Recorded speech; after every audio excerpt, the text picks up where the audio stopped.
1984 সালের 22 জানুয়ারি ভোর 5টা কেরালার আলাপ্পুঝার কোলাক্কাডাবু ব্রিজের কাছে এক কৃষি জমিতে দাঁড়িয়ে আছে একটা পুড়ে যাওয়া অ্যাম্বাসেডর গাড়ি। গাড়ি নম্বর KLQ7831। ড্রাইভারের সিটে বসে আছে একটা পোড়া দেহ। এতটাই পুড়ে গেছে যে মানুষটা কে ছিল বোঝার উপায় নেই। সেই মুহূর্তে কেউ জানতো না এটাই হতে চলেছে ভারতের ইতিহাসের সবচেয়ে শয়তানি ইন্স্যুরেন্স ফ্রড আর হত্যাকাণ্ডের গল্প।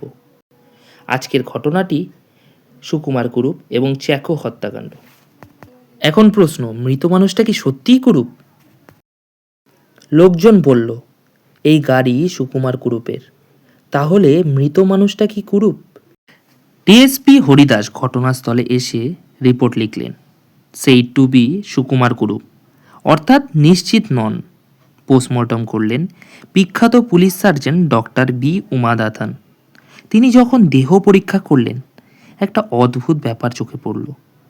শরীরে কিছু অংশ পুড়লেও ফুসফুসের ভেতর কোনো ধোঁয়া নেই। যদি মানুষটা জীবিত অবস্থায় আগুনে পড়ত তাহলে ফুসফুসের ভেতর ধোঁয়া ঢুকত, কিন্তু নেই। মানে লোকটাকে আগে মারা হয়েছে, তারপর গাড়িতে পুড়িয়ে দেওয়া হয়েছে। এটাই ছিল প্রথম বড় ব্রেক থ্রু। কুরুপের ভগ্নিপতি ভাস্কর পিল্লাই থানায় এলেন। ডিএসপি হরিদাস লক্ষ্য করলেন মাভেলিক্কারার মতো গরম জায়গায় তিনি ফুল হাতা শার্ট পরে আছেন। হাতের শার্ট গোটাতেই দেখা গেল 2 হাত জুড়ে পোড়ার দাগ, মুখে কনুইতে চুলেও পোড়া চিহ্ন। প্রথমে পিল্লাই স্বীকার করলেন তিনি নাকি কুরুপকে মেরেছেন প্রতিশোধ নিতে, কিন্তু গল্পটা ঠিক জমল না।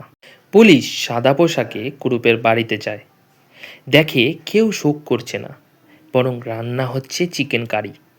সেই সময় কেরালায় চিকেন কারি ছিল উৎসবের খাবার। তাহলে কেউ কি জানতো কুরুপ আসলে মরেনি? তদন্তে বেরিয়ে আসে কুরুপ আবুধাবিতে 50 লক্ষ টাকার লাইফ ইন্স্যুরেন্স নিয়েছিল। তার প্ল্যান নিজের মৃত্যু সাজিয়ে টাকা তুলে উধাও। প্রথমে তারা চেষ্টা করে মেডিকেল কলেজ থেকে মৃতদেহ, কবর থেকে দেহ চুরি, কিন্তু কিছুই সফল হয়নি।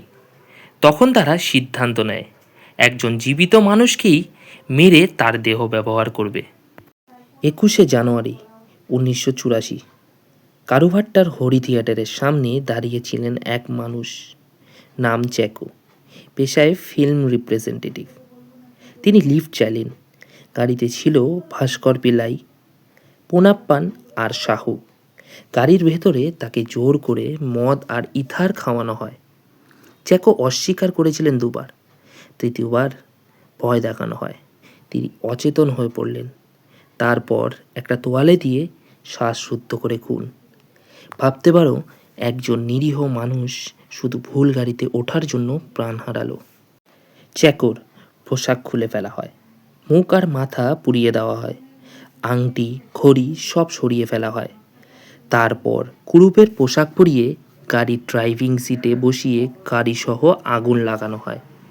ভাস্কর পিল্লাই আগুন দিতে গিয়ে নিজেই পুড়ে যান।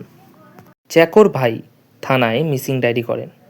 পুলিশ মৃতদেহ কবর থেকে তুলে আবার পরীক্ষা করে। ডক্টর উমাদাথন ব্যবহার করেন এক অসাধারণ পদ্ধতি, সুপার ইম্পোজিশন টেকনিক। এক্স-রে করা খুলি, তার ওপর বড় করে প্রিন্ট করা চ্যাকোর ছবি বসিয়ে মিলিয়ে দেখা। খুলির ওপর অংশ পুড়ে গিয়েছিল, চোয়াল আংশিক নষ্ট, তবুও মুখের বাইরের অংশ নিখুঁতভাবে মিলে যায়।